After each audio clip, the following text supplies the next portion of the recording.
Hello everybody, this is Jonathan with Greer Heritage Museum, and welcome back to Greer History Class.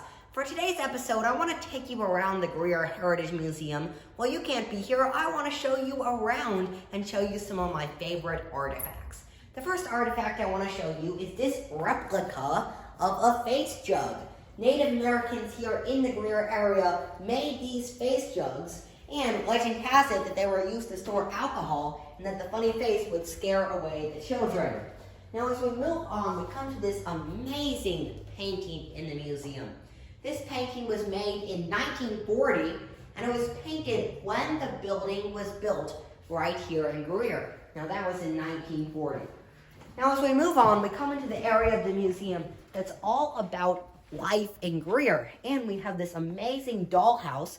It's actually a replica of the Hammett House, which is still standing in Taylor's.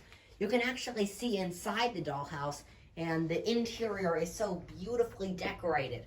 One of the things that you can see in the dollhouse when you come to the museum is the dollhouse actually has a dollhouse inside the dollhouse, which is a cool little fact about that.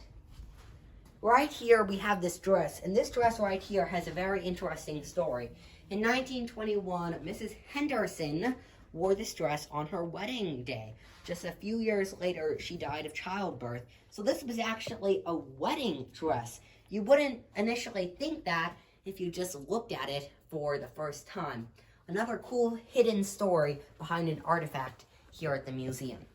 Now, the last artifact that I want to talk about is an all-time favorite here, and this is the Wicker Basket or casket. It was used by the Wood Mortuary in 1910, 1920s, and during that time, when somebody died in Greer, they would get in this thing, not climb in it, but they'd be put in it and taken to the mortuary.